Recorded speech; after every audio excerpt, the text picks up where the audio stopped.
Merit may pakikiusap dahil dito sa kanyang pinakamamahal din na lola. So bago natin ipagpatuloy ang ating pag-support today's video, kung bago ka pa lang sa aking channel, please subscribe po, like, and pakit na rin pa natin guys ang notification bell upang ma-update po tayo tuwing ako nag-upload sa mga viral and trending video.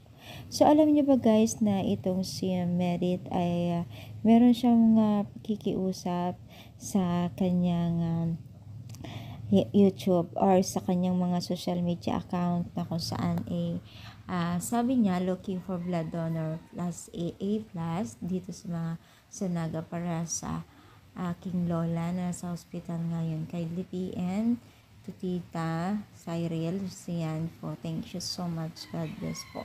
So meron pong kanyang isa sa mga pinakamamahal ay hindi inaasahan din po na kaganapan ang kanyang lola, no, na talaga naman pong itong si Merit ay talagang for the go po siya sa mga minamahal niya, no. Talagang nag-push siya na naghahanap po sila ng blood donor na kung saan ay kung maaari ay bigyan o madagdagan pa ang kinakailangan or matulungan natin sila sa pangangailangan nila sa kanyang mahal na lola.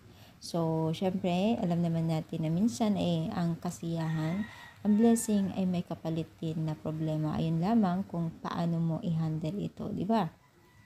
So, syempre din natin paalam kung nakahanap itong si Merit kasi syempre si Merit din po ay talagang busy din, no. So, pag-pray natin ang kanyang lola, no.